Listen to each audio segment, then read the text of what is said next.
Thank you. Thank you for being with us, Minister, to hear the concerns. What I want to talk to you today, which is respite services for children in Cavan and Monaghan.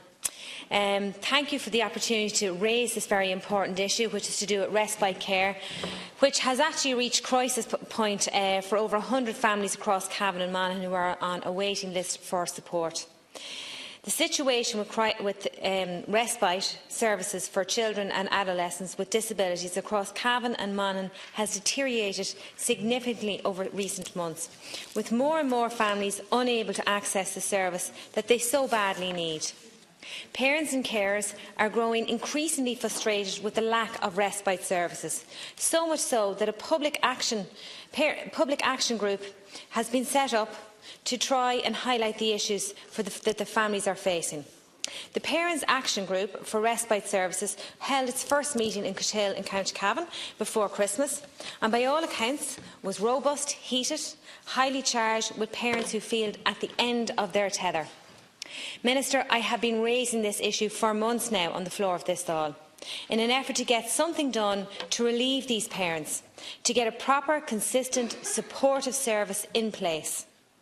On the 4th of January, these parents took to the streets themselves. In a demonstration to convey their anger over the lack of respite services, they protested outside the entrance of St Davenant's Hospital in Monaghan to highlight their concerns over the service. Now, Minister, I don't need to tell you, these are the parents of children with disabilities.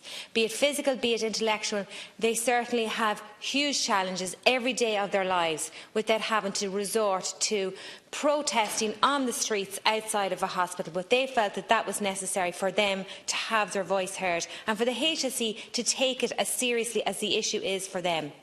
The only facility that currently exists for parents who need respite care for their children is Annalee Respite Centre in Cashel. This centre has 5 beds, but at the moment no place is available since mid-September. Now, I do believe the situation has alleviated and perhaps there may be beds available, but we had a crisis situation up until this point.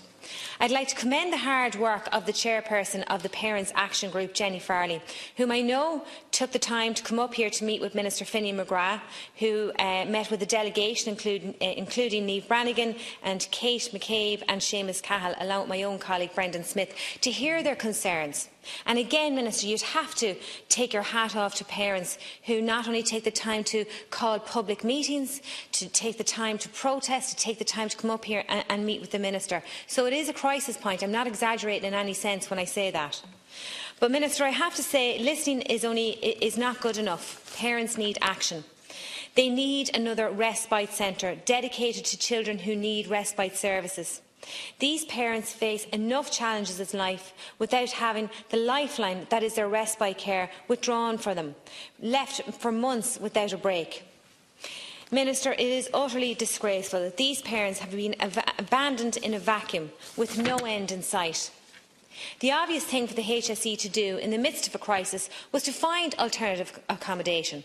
The HSE could have offered increased home care support hours to these families, but they haven't.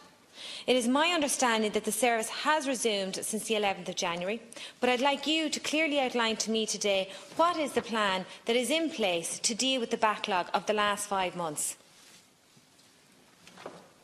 Thank you, Deputy. And Taras Dodge. Chair, and thank you, Deputy Smith. I'm taking this issue on behalf of my colleague Minister McGrath, and I'm not sure, in my version it doesn't specifically reference Cavan or Monaghan, but if you need me to get specific information, I will.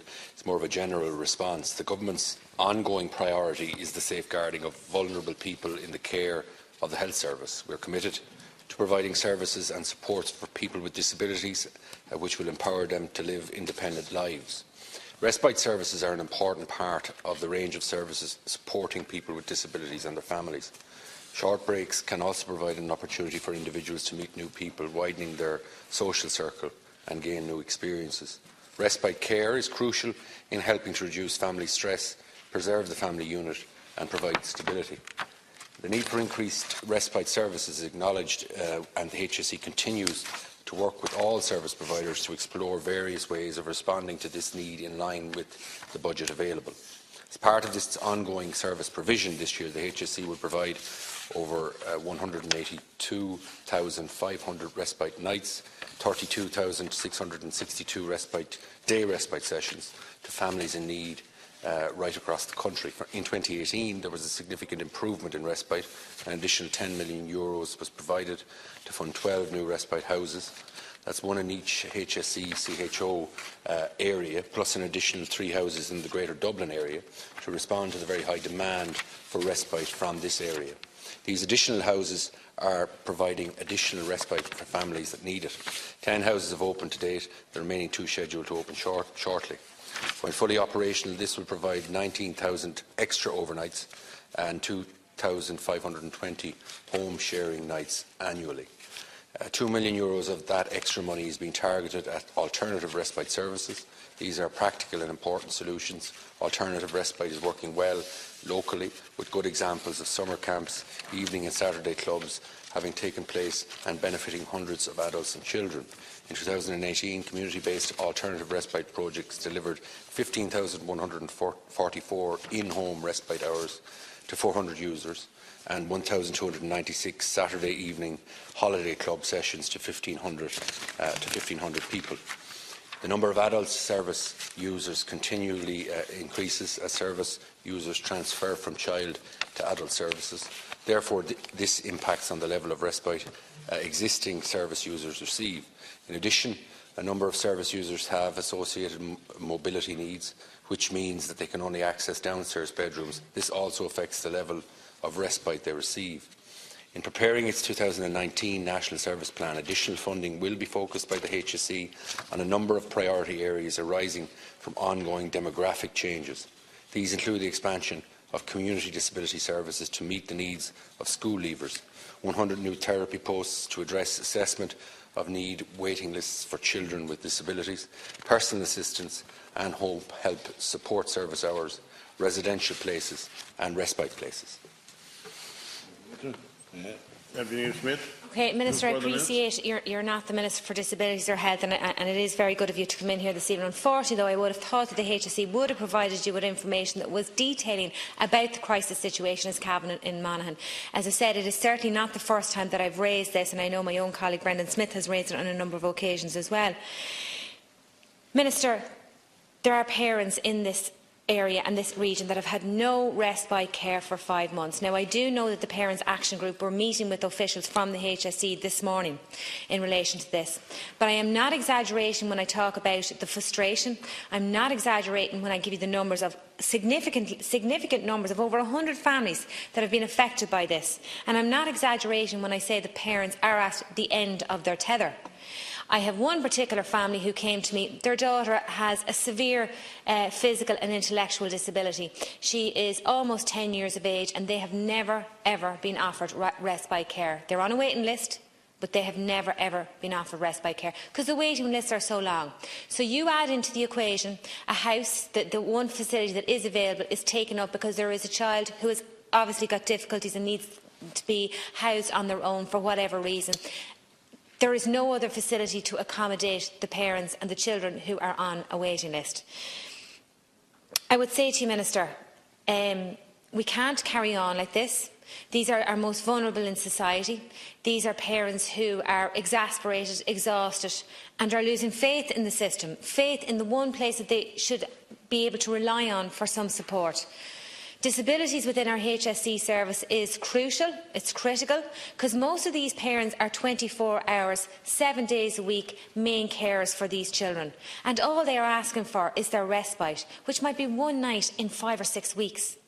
So, Minister, please take away from what I'm saying to you today. The facility may be back in action. There is 5 months now where there are over 100 parents that have had no care, and that's not taking into account the parents and the children that are on a waiting list that have never had care.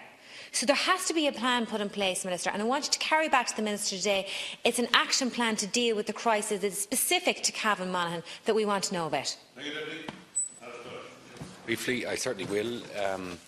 I know myself and my own family the importance of respite hours, and I don't doubt that you're not exaggerating the issues for those people who are concerned.